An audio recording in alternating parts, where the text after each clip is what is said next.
Editing is the process of arranging the shots of a film. It is generally considered the most important and powerful element of filmmaking. Editing gives a film its sense and continuity so that it can tell its story clearly. Good editing keeps a film interesting. In this film, you will be shown how the editor arranges shots into a finished film. The basic equipment of the film editor includes a viewer and a pair of rewinds. The viewer is good for seeing the composition and action of a shot. But because it is hard to move the film constantly at the correct speed, it is difficult to evaluate the rhythm and pace of the film. For this purpose, the film should be run on a projector, unless you have access to a professional motor-driven editing machine, which will run at constant speed. Splicing is the basic mechanical task of film editing. Since splices must be strong and accurate, a good splicer and skill in its use are very important to the film editor. The film synchronizer has two basic purposes. It has a footage counter for measuring, and the front sprocket wheel is marked to show the 40 frames in each foot of 16mm film. One revolution of the synchronizer spindle equals 1 foot of film or 40 16mm frames. The synchronizer is also used to move 2 or more pieces of film and/or soundtrack together, frame by frame.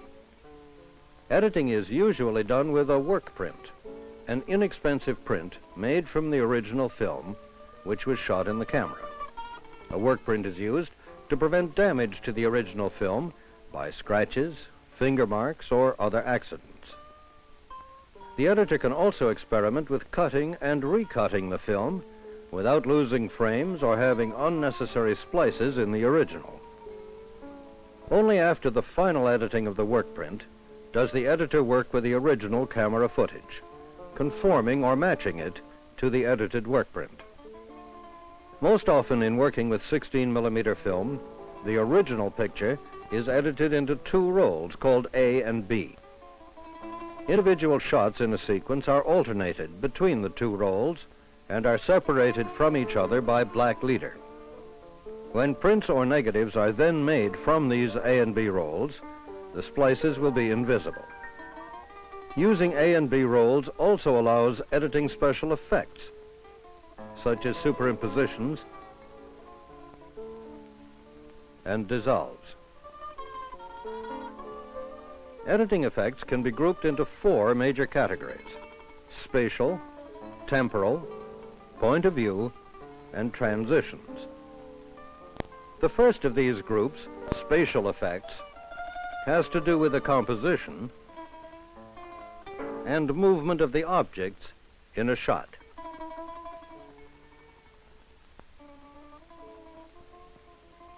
When 2 shots are cut together, they must be appreciably different in distance from the subject or different in angle to the subject in order not to shock or confuse the viewer.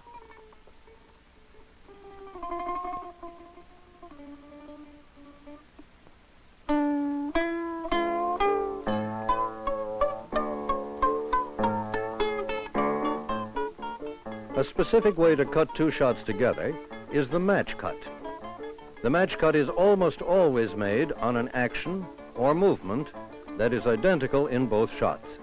The objects in both shots are in identical positions when the cut is made. This gives the cut a flowing forward effect not found in a normal cut.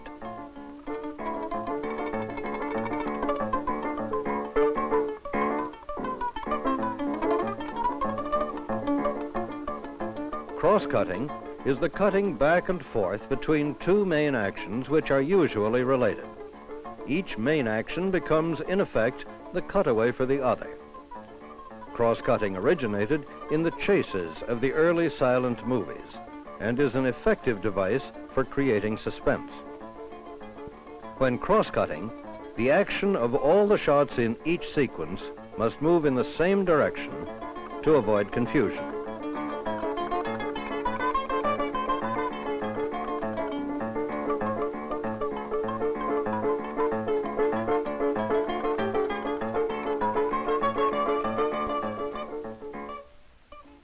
The term cutaway refers to a shot that is not a part of, but is still related to, action.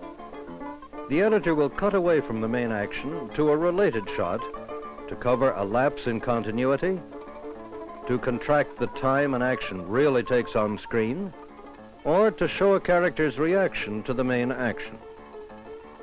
This kind of cutaway is sometimes called a reaction shot.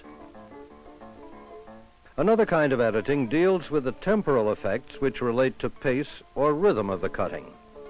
The pace of editing is determined by the length of the shots used.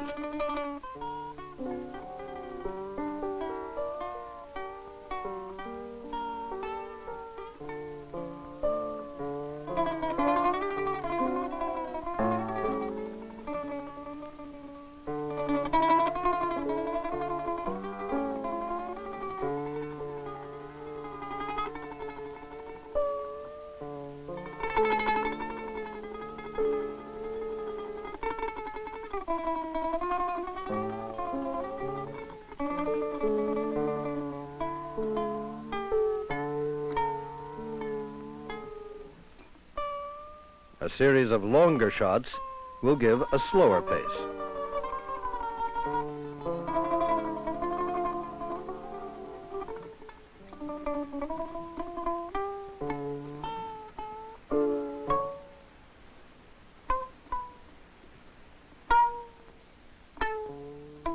A series of short shots will give a fast pace.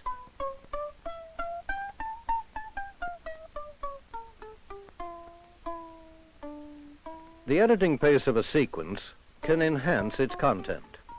Thus, a chase scene would be cut to a fast pace.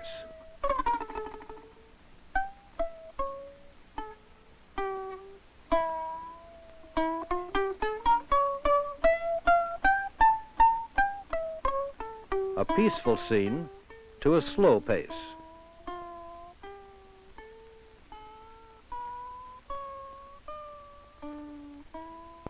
And all the gradations in between.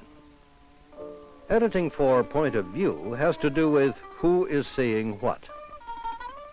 The greater part of most films takes the omniscient point of view in which the audience views the action externally from a godlike perspective. To indicate that a shot or series of shots is the point of view of one of the characters in the film, the editor inserts before it a shot of the character looking off frame. The meaning of an entire sequence can be changed by rearranging the shots so that they appear to be seen from a character's point of view. So far, all of the effects we have discussed have been accomplished by cutting and splicing. Transitions, on the other hand, must either be made in the camera while shooting or must be done later by a film laboratory. In traditional filmmaking, the fade-in